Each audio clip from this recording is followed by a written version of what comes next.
ఇంకా ఆల్రెడీ చెప్పినా ఫుల్గా ఎండ వస్తుందని ఇంక అట్టా నీళ్ళు ఏమైనా దాదామంటే ఏడాడ ఉండవు నీళ్ళు మామూలుగా. ఇంక నేరే నల్లవాకంకి వచ్చేసినాము. వాటర్ బాటిల్కి కూడా స్లిప్పులు తీసుకోవాలా. ఇంకా 2 వాటర్ బాటిల్ తీసుకొని మళ్ళీ నేరు గ్రౌండ్ కాడికి వచ్చేసినాము. ఇంకా మా తోటతల్లో వాళ్ళు కూడా వెళ్ళినారు. ఇంకా మేము చాలా తక్కువ మంది అయిపోయినాము. ఇంక అట్లా కొంచెంసేపు కూర్చొని ఉన్నాము. మా వాళ్ళకి ఫోన్ చేస్తే వస్తామని చెప్పినారు. ఇంక అప్పుడు దాకా ఇక్కడ కూర్చొని ఉన్నాము. ఇంకొంచెంసేపటికి మన వాళ్ళు కూడా వచ్చినారు. మా వాళ్ళు రోజు పడతానులా అందరూ వచ్చినారు. ఇంక అందరూ కలుసుకొని మ్యాచ్ స్టార్ట్ చేసినాము.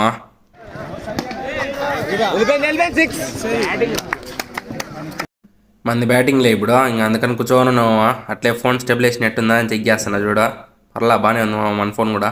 నా ఫోన్ మామూలుగా షేక్ కాదు కానీ 1% ఛార్జింగ్ అట్లా ఛార్జింగ్ తక్కువ ఉన్నాడు కానీ ఫోన్ ఓవర్ హీట్ అయినప్పుడు అట్లా షేక్ అవుతూ ఉంటుంది.